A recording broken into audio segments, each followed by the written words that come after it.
4년 8개월 동안 결론이 최종적으로 내려지지 않은 국정원 댓글 사건, 원세훈 전 국정원장의 파기환송심 선고 공판이 지금 진행되고 있습니다. 2시에 시작됐고 아마도 잠시 뒤면 최종 결론이 나올 것 같습니다. 저희가 속보 전해드리고 자세하게 의미도 분석하겠습니다. 법률가입니다. 검사 출신이고요. 이중재 변호사 초대했습니다. 어서 오십시오. 네, 안녕하세요. 오늘 쟁점이 무엇인지, 어느 게 제일 쟁점인지 하고요. 지금까지 경과 좀 쉽게 좀 설명해 주시죠. 오늘 쟁점은 뭐니 해도 지금 국정원장이 정치에 개입했다. 이 부분은 1심 판결 선고 때부터 유죄로 인정됐던 부분입니다. 네네. 그러니까 국정원법 위반은 유죄인데 과연 선거에 개입했느냐. 이제 공직선거법 위반 부분이 문제죠. 그걸 1심에서는 무죄가 선고됐었고요. 항소심에서는 그 부분이 선거법 위반도 유죄다. 이렇게 해서 이제 선고가 됐습니다만 대법원에서는 이제 뭐라고 했냐면 유무죄 판단을 명확하게 안 내렸어요. 네. 안 내리면서 뭐라고 했냐면 항소심에서 증거로 쓴 그러니까 이제 국정원 직원 김모 씨의 그 이메일에서 발견된 건데요. 이메일에 첨부된 파일이 2개가 있습니다. 네. 하나가 이제 사이오 진원 파일이고 거기에 이제 원세훈 전 국정원장의 구체적인 활동 지침, 지시사항 이런 것들이 담겨져 있다는 거고요.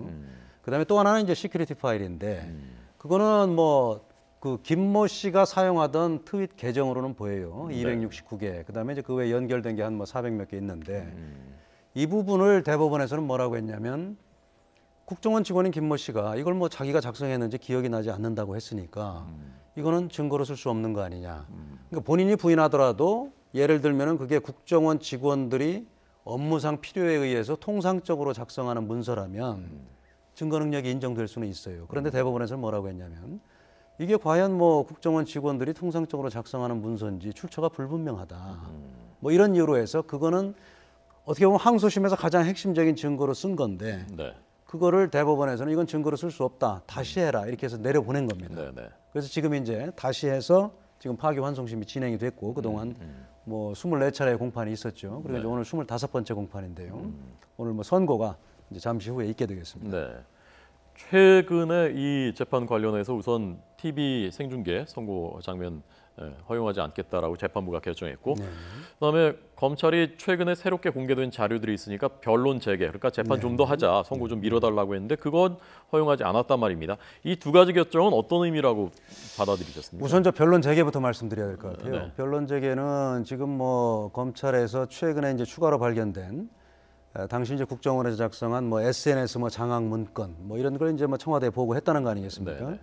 근데 이런 부분을 추가로 제출해서 이제 증거로 쓰려고 했는데 재판부에서 뭐라고 했냐면 지금까지 재판 충분히 했다. 거의 막바지인데 이런 단계에서 다시 변론을 제기하는 거는 제기할 만한 사유에 대해서 검찰의 소명이 좀 부족한 거 아니냐 이렇게 해서 이제 받아들이질 않았죠. 그래서 저는 이걸 조심스럽습니다만은 재판부에서는 이미 그 증거 없어도 심증을 형성한 것 같아요. 유죄가 됐든 무죄가 됐든 그렇기 때문에 그건 불필요하다. 지금 이렇게 판단을 한 거고요. 그다음에 이제 두 번째로 이제 생중계 문제인데 이거는 우리가 좀 오해하는 측면이 있어요. 뭐냐면 지난 8월달에 대법원에서 법정 방청 및 촬영 등에 관한 규칙입니다. 이 부분을 개정을 했어요. 개정을 했습니다만 촬영을 허용하고 중계방송을 허용하는 기준 자체는 변한 게 없습니다. 그건 뭐냐면 피고인이 동의할 경우에는 중계방송을 허용할 잠깐만요. 지금 그 재판부가 말하고 있는 거 저희가 속보로 전해드리고 있는데요. 자, 우선 증거에만 기초해서 판결하겠다. 이건 원칙적인 말이고. 그렇습니다. 그런데 지금 말씀하신 그 시큐리티 진원 파일, 이걸 증거 능력을 인정하느냐 안 하느냐, 그게 이제 2심과 대법원이 판단이 달랐던 부분인데 그렇습니다. 인정이 안 된다라고 지금 그 판결문을 통해서 말한 것으로 전해지고 있고요. 이건 무슨 말입니까? 교육감은 정치인에 해당 안 된다. 이건 좀 봐야 되겠습니다. 저 부분은 정치에 개입한 부분 중에 일부분을 교육감도 노는 부분이 있는 것 같아요. 공소사실에. 그러니까 지금 각 주요 정치인들의 활동에 대한 댓글을 달고 이런 부분인데 교육감은 또 그 중에서도 해당이 안 된다고 지금 판단을 한 것 같습니다. 그리고 조금 그 재판부가 지금 밝히고 있는 내용들 좀 더 제가 말씀드리겠습니다. 29만 개 트윗 가운데 교육감과 관련된 6,700여 개는 국정원법 위반이 아니다라는 취지. 그러니까 이건 핵심적인 부분은 아닌 것 같습니다. 이 부분은. 그렇습니다. 그렇죠? 국정원법은 1심, 2심 다 유죄로 판결했으니까요. 자, 문재인 후보 낙선을 도모할 의사가 있었다라는 발견도 이건 또 좀 다른 뉘앙스인데요. 저 부분은 낙선 도모할 의사가 있었다는 얘기는 공직선거법 위반 부분도 유죄로 판단한다는 취지로 보입니다. 그렇습니다. 지금 그러니까 선거법 부분을 선거에 개입할 의사가 있었느냐라는 그렇습니다. 부분이 쟁점인데 이 부분에 대해서 지금 그 대선 2012년 대선 때 문재인 후보의 낙선을 도모할 의사가 있는 것으로 보인다라고 그렇습니다. 한 부분.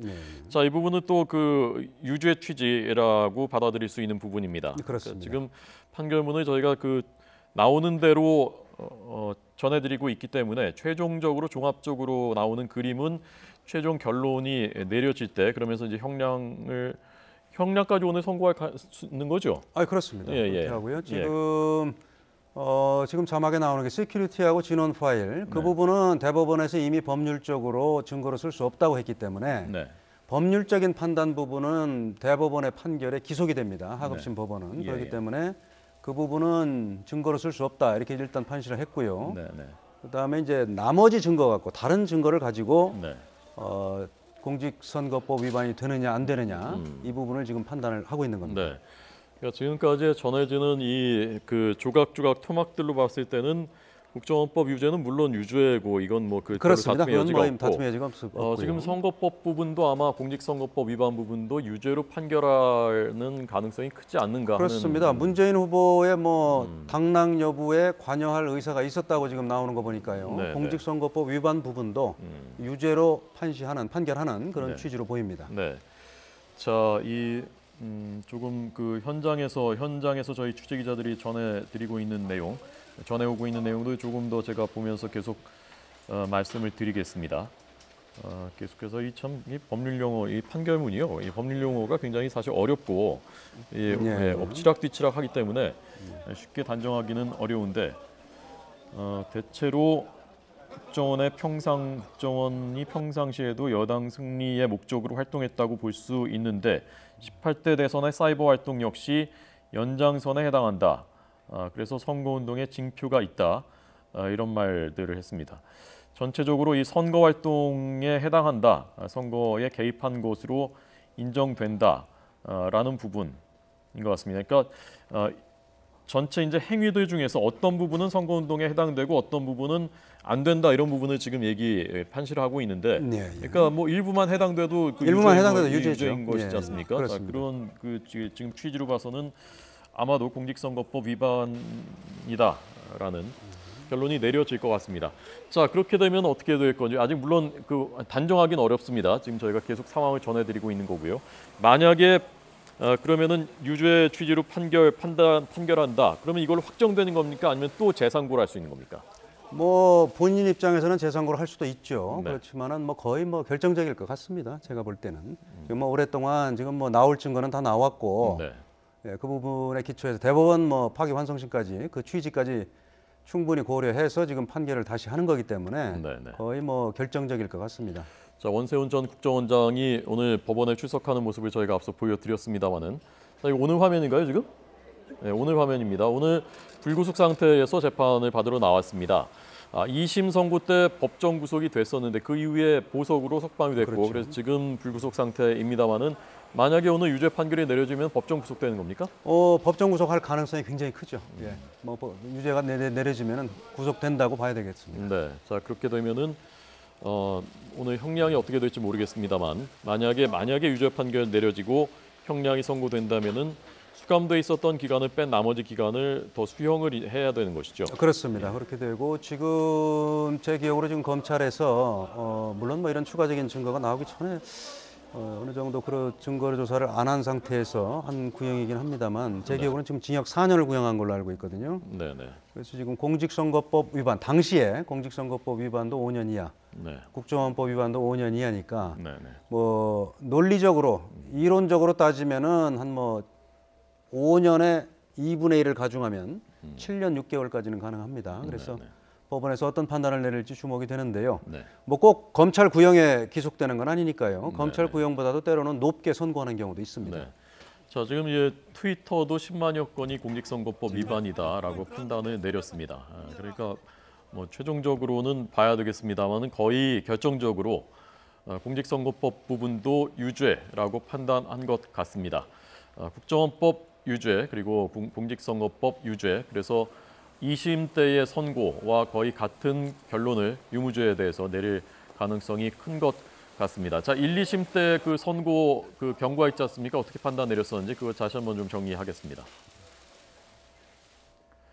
이게 워낙 오랫동안 끌어왔던 사건입니다. 1심 선고가 2014년 9월이었는데요. 그때는 공직선거법은 무죄, 국정원법은 유죄, 그래서 징역 2년 6개월에 집행유예 4년이었습니다.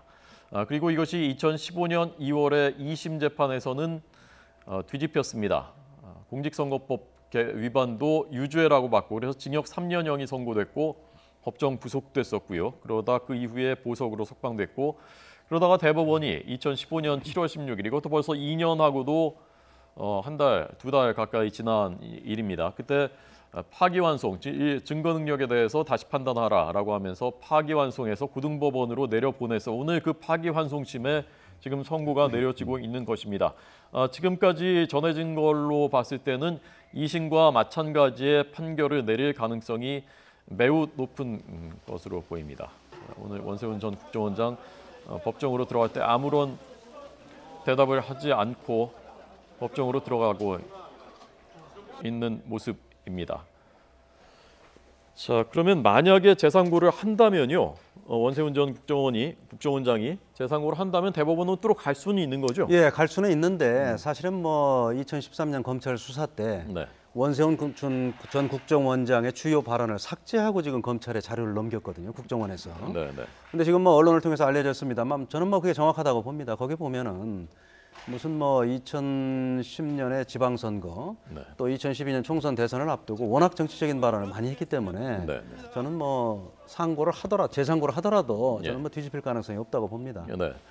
자, 2012년 대선을 앞두고 국정원이 댓글을 통해서 선거에 개입했다라는 사건, 2012년 대선 직전에 불거졌던 바로 그 사건입니다. 그 사건과 관련해서 원세훈 전 국정원장이 재판을 받고 있는 4년 8개월째 계속되고 있는 이 사건, 오늘이 아마도 사실상의 최종 결론이 될 것 같다는 것이 법률가들의 분석입니다. 물론 절차적으로는 재상고 다시 대법원까지 갈 가능성도 있습니다. 지금 아직 최종 선고는 하지 않았습니다만은 공직선거법에 대해서도 유죄로 판단을 내렸습니다. 그러면 여기에 따라서 형량은 어떻게 선고될지 이 부분도 저희가 속보가 전해지는 대로 바로 말씀드리도록 하겠습니다. 자, 변호사님 얼굴 잠깐 보여주시죠. 네, 검사 출신 이중재 변호사의 해설 들었습니다. 고맙습니다. 네, 고맙습니다.